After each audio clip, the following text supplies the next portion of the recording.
lanang tuwek kuru ageng tur gruyah-gruyuh lagune iku ngorak-arik pawuhan sacedhake warung.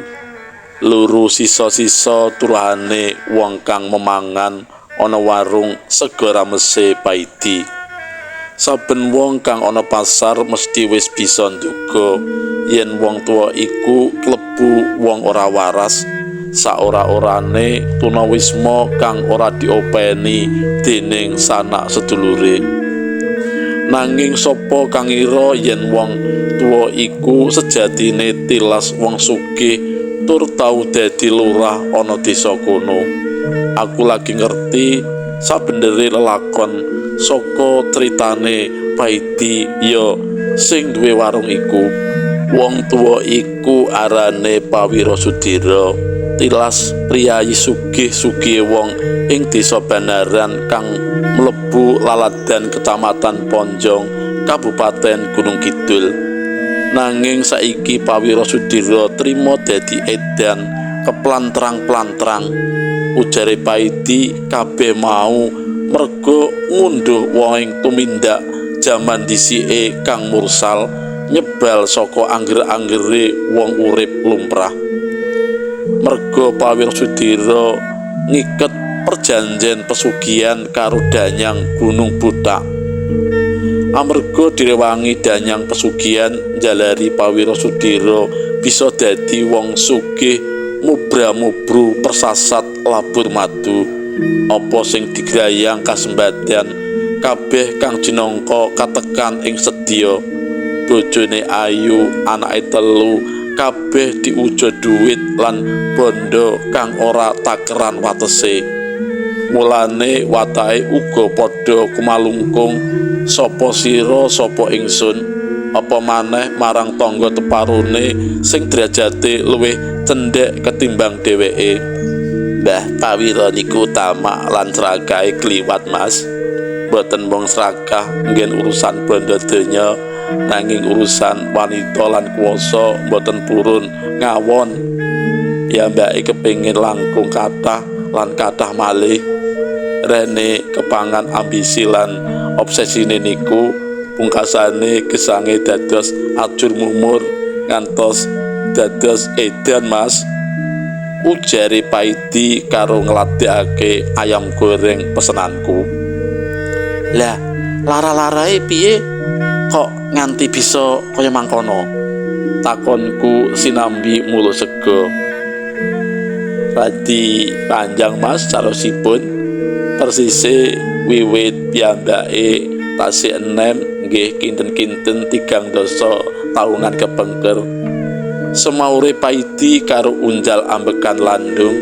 Sabanjure Paidi wiwit nritakake lelakone Pawiro Sudira wiwit purwa madya engga wusanane dadi edan.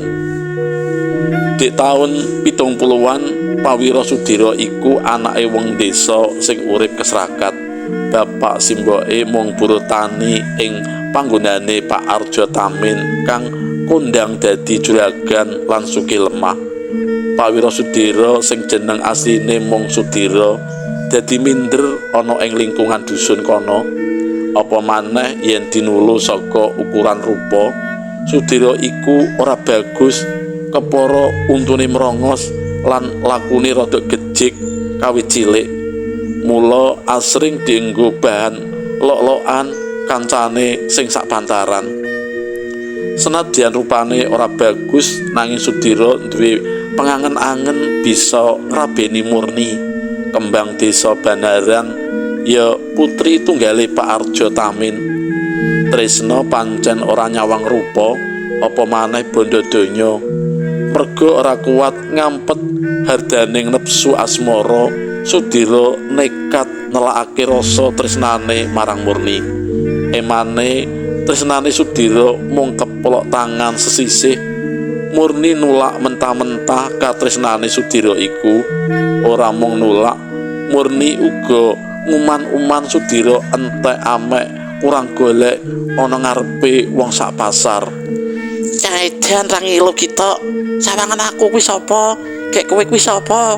Rai kaya munyuk untune jebat kabeh kok kepengen ngrabi aku? Mbok coba ngilu kono. Apa sing dadi pawitanmu kok nggo ngrabi aku kuwi, Cuy. Panginyake Murni nuding-nuding karo ngidu ana sak ngarepe Sudira. Idune Murni dening Sudira dijupuk nganggo godhong mauni banjur diwadahi plastik. Sudira kang lara ati merga panginane Murni mung meneng tanpa nyauri sak kecap-kecapo. Nanging Sudira emoh ngalah. Dheweke banjur gemergah golek guna menyang panggonane Sukina, dukun ampuh saka liya desa. Tujuane amprih Murni kena dipelet lan gelem dirabi. Sukina saguh menehi syarat sarana. Cekak ause kanthi pawitan idune Murni sing wis diwadahi plastik iku, Sudira kelakon melet Murni nganggo pengasihan Semar Mesem. Lan bener ganti dina Murni sing persasat nganti nyembah-nyembah dlambaane Sudira, njaluk dirabi sak cepete. Murni dadakan kedanan tresna marang Sudira sing rongos tur gejik sikile iku. Brayate Murni dadi susah lan prihatin ngerteni kedadian kuwi. Satemene bapak lan ibune Murni duwe rasa cubriya anake kena guna paikone Sudira. Pak Arjo Tamin dalah sisiane wis ora kurang-kurang anggone golek dukun kanggo nglunturake pengasihane Sudira. Kabeh dukun angkat tangan. Sajake pengasihane Sudira pancen kuat temenan, awit ora ana siji-siji dukun sing bisa nglunturake pelet Semar Mesem iku. Kanggo mbendung rasa wirang, Arjo Tamin lan bojone kepeksa mangestoni Sudira omah-omah kelawan Murni. Dheweke kuwatir anak prawan ontang-anting iku mengkone dadi dekleng utawa digawe meteng luwih dhisik dening Sudira. Nanging senadyan dipangestoni, Pak Arjo Tamin menehi wewaler marang Sudira. Sudira, kowe kena ngijabi anakku, nanging aja nganti pisan-pisan anakku mbok gawe sengsara uripe. Anakku kudu urip makmur turah bondo bandu. Merga selawase dadi anakku dheweke durung tau kecingkrangan yen anakku nganti mbok ajak urip keserakat. Aku ora wiga-wigi, kowe sak loron kudu pegatan. Lamun sesuk kowe bubar ijab, aku ora bakal nyangoni bondo donya sak ripis-ripiso. Kowe dadi wong lanang kudu tanggung jawab. Mbuh kepriye caramu golek duit, aku ora ngerti. Bakune anakku urip makmur. Pangincime Pak Arjo Tamin. Sudira mung mantuk angkluh. Sejatine jroning batin anggone ngrabi Murni iku kejaba entuk bojo ayu, bisa nempil kamuktene martuwane kang kondang sugih bondo bandu iku. Cilik gedene Sudira bisa ngrasakake nikmate urip ana griya mertua indah lan kecukupan sakabehe saka mertuane. Apa maneh saksuwene iki sakliyane dadi pengangguran, Sudira isin ngandelake mangan udute saka cadonge bapak simboke sing mung buruh tani. Niate mono pengen melu urip makmur, nanging durung nganti kasembadan Arjo Tamin wis kipo-kipo kenggonan arepe maneh. Gandeng wis saguh bakal mulyakake uripe Murni, mula Sudira gumergah. Dukun Sukina sing dienggo piandel. Sudira nekat golek pesugihan lantaran dukun Sukina kang kondang sekti iku. Sakwise kasil melet Murni, saiki kudu kasil mukti wibawa turah bondo srana pesugihan. Dheweke asring krungu anane wong kang bisa sugih mblegedu merga ngleksanani ritual pesugihan. Nanging ora kaya pisanan nalika dheweke njaluk tulung sadurunge. Dukun Sukina sajak kurang sarujuk lan nyoba menggak pepenginane Sudira. Sepurane nak Sudira, mbok coba diwurungake pepinginanmu kuwi. Awit saliyane risikone abot, kowe kudu numbalake salah sijine keluargamu minangka banten. Sejene maneh, kowe kudu pinter jaga katiyasane pesugihan kanthi srana ngumpuli akeh wanita amprih bondomu terus sempulur. Mbah Sukino nyoba ngendikake pepinginane Sudira. Kula sagam, Mbah. Kula pun kesel dados tiyang melarat keserakat sing mrana mrene dados panginane tiyang kathah. Jenengan cekap nglantaraken sedaya resiko tanggung jawab kula. Kandhane Sudira mantep. Nanging nak Sudira, kekuatan gaib kang ngrewangi kuwe nggon pesugihan iki klebu ganas lho. Telat anggonmu ngumpuli prawan ting-ting utawa nyepaki sesajen, kowe dhewe kang dadi bantene. Pangelik-elike Mbah Sudira. Ampun to, Mbah, kula tanggung jawab menawi wonten menapa-menapanipun. Sudira tetep puguh marang kekarepane. Mbah Sukino katon meneng sedelok, astane ngelus-elus jenggote kang dawa, bathuke jengkerut sajak mikir abot. Wekasane, ya wis yen kemantepanmu mengkono, 3 dina maneh kuwe tak tuntuni lelaku nggayuh pesugihan mendut. Ning kuwe kudu dadekake banten salah sijine keluargamu. Embuh mengkone bapak utawa simbokmu sing ora ana, aku ora ngerti. Saliyane kuwi, saben malam Jumalegi kowe kudu caos dahar sesaji marang danyang sing ngrewangi kowe golek bondo donya. Sejene kuwi saben taun kowe kudu ngumpuli perawan ting-ting. Senadyan tata laire kowe sing ngumpuli, nanging sejatine kuwi pisungsung kanggo danyange. Adat sing wis kawuri yen mentas mbok kumpuli perawan kuwi bakal ngandhek, nanging mengko yen bayen bakal mati. Ora mung simboke sing mati, klebu sak anak sing ana kandhutane kuwi kabeh mengkone dadi balane danyange Gunung Bodak. Wis aku sepisan maneh Mbah Sukino nanting atine Sudira.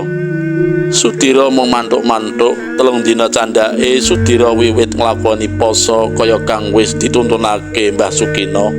Rampung nglakoni poso, Sudira isih diwajibake nglakoni tapa pati geni suwine 7 dina 7 bengi ana ing pucuke Gunung Bodak kang kondang angker iku. Rampung lelaku pesugihan, Sudira gage bali mulih menyang omahe. Emane tekan ngomah wis kebak wong. Bapake sing sekawit waras wiris dadekan mati. Jalarane mung sepele masuk angin. Sudira ngrumangsani yen bapake wis dadi tumbale kaki danyang Gunung Bodak. Sumelip rasa getun ana atine, nanging langsung ketutup dening nepsu serakah kepingin sugih tanpa ngrekoso. Bubar patine bapake, ora watara suwe Sudira kelakon ijab karo Murni. Senadyan anggone ewuh mung tlimen ana omahe Sudira, parandene tamu sing nyumbang akeh tur banyu mili persasat ora nate ana kendhate. Akeh tamu kang nyumbang ngungkuli resepsi ana panggonane Arjo Tamin sing pancen diniati ewuh gedhen. Duit sumbangan saka wong akeh iku wekasane dadi pawitan bakul Rajakaya. Sudira sing sabubare dadi manten nyandang jeneng Pawira Sudira. Ora gantalan taun bebatene Pawira Sudira saka anggone bebakulan tansaya ngrembaka. Kubuke simboke sing wis doyong kepangan umur didandani malih dadi gedhong magrong-magrong. rewange akeh, racake kenya kang ayu-ayu.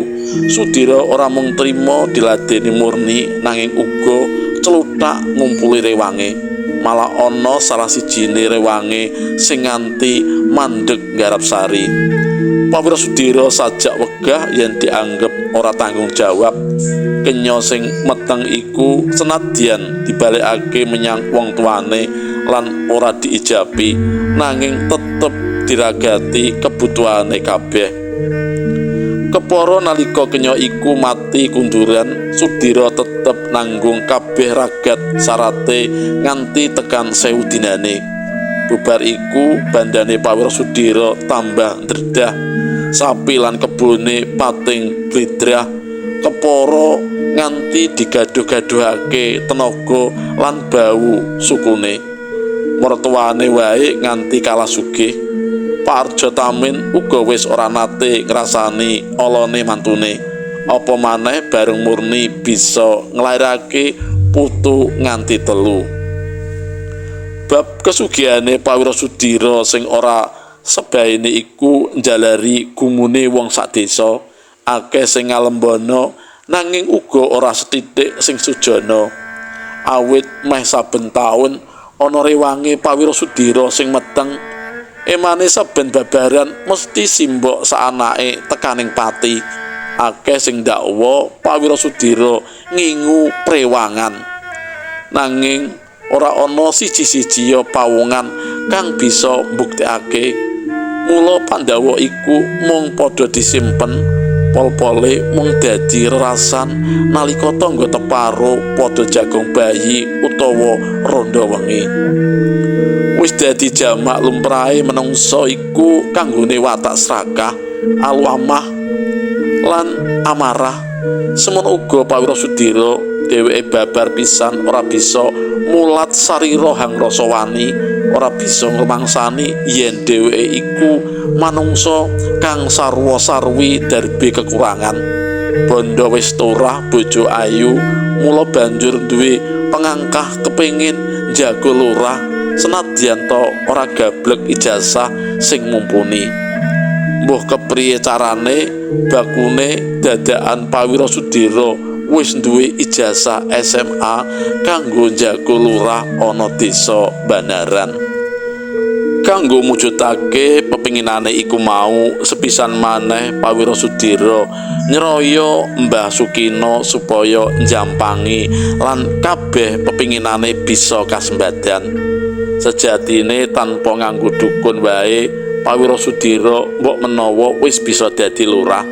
Kanthi bondone sing ora takeran akeh iku, dheweke bisa nukoni suarane pemilih, nanging dheweke kurang pede. Mula banjur njaluk tulung Mbah Sukina. Kanggo apa kowe jaga lurah? Panguripanmu wis mubra-mubru ngono kok. Eling lho, penghasilane lurah kuwi ora bejaji, ra isih luwih penak yen kowe ngene iki to. Pamenggake Mbah Sukina. Kula niki mboten badhe pados bondo srana niku kok, Mbah. Dados lurah niku niat kula mung pados derajat pangkat, pados jeneng ingkang langkung kuncara. Dados sepindah malih kula suwun pambiyantune simbah. Ngerepih tembunge Pawira Sudira. Nanging aku sumelang kowe ora kuwawa ngrumat sing siji iki. Awit selagi ning rumat pesugihan wae kowe wis kerepotan, mendah yen ditambahi maneh. Eling lho, bisa-bisa malah kowe dadi banten. Nanging kula tasih sagah kok, Mbah. Puguh panjaluke Pawira Sudira. Wekasane Mbah Sukina minangkani apa kang dadi penjaluke Pawira Sudira. Sepisan maneh kudu nglakoni ritual kanggo gayuh pulung lurah. Lan tenan nalika tekan donge pilihan lurah, Pawira Sudira entuk swara mutlak. Jenenge Pawira Sudira tansaya kondang kaloka sak kabupaten. Sabubare dilantik dadi lurah, dheweke asring sapejagong karo camat, bupati, kepala dinas lan sapanunggalane. Pawadane golek bantuan kanggo desa lan wargane. Nanging sing jeneng manungsa iku panggonane salah, luput lan lali. Semono uga Pawiro Sudiro. Setahun 2 taun nganti meh pungkasane dheweke nyekel panguwasa lurah kaya ora nate ana masalah. Bareng meh entek jabatane, Pawiro Sudiro kalepyan caos dahar marang danyang sing kulino sabiyantu marang kabeh pepinginane.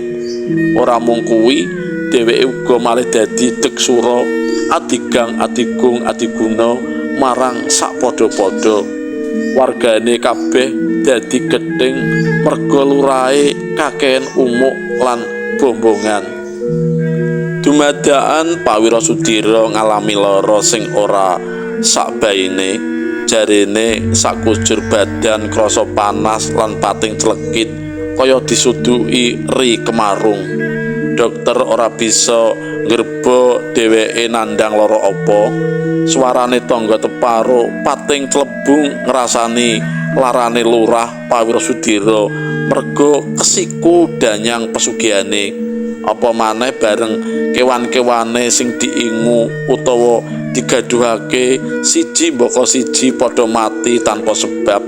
Kena dititeni yen pedanyangane muring lan wegah ngrewangi Pawiro Sudiro. Tansaya bareng salah siji rewange Pawiro Sudiro dumadakan mati tanpa sebab lan Pawiro Sudiro kabukten nyelewengake duit kas desa kanggo kepentingan pribadi. Warga ora bisa ngredem emosine maneh. Omahe Pawiro Sudiro digruduk massa banjur dirusak nganti ora bisa dipanggoni maneh. Anak bojone melayu ngungsi menyang omahe Pak Arjo Tamin ninggal Pawiro Sudiro kang kijenan. Pawiro Sudiro nyoba golek kupiya menyang panggonane Mbah Sukino, nanging dukun sekti iku wis pancal donya tanpa dingerteni Pawiro. Pawiro Sudiro angkluh tanda-tanda dheweke bakal luntur dadi wong sugih tur kuwasa kari nunggu wektu. Persasat ora gantalan taun kabeh bondone ludes tanpa tapis. Anak bojone ora ana sing gelem ngrumat merga nalikane sugih Pawiro Sudiro tegelan tur cengkling. Wekasane nalika bandane Pawiro Sudiro wis tumpes tapis, dheweke ya wis lara gelak-gelik kari nunggu pecate nyawa. Dumadakan ana kiai saka pesantren kang bisa ngilangake pengaruh danyange Gunung Botak. Danyange kelakon minggat saka anggane Pawiro Sudiro. Nanging sabubare iku senadyan ragane pulih saka lelara, saiki Pawiro Sudiro malih edan lan klambrangan turut pasar. Cutel.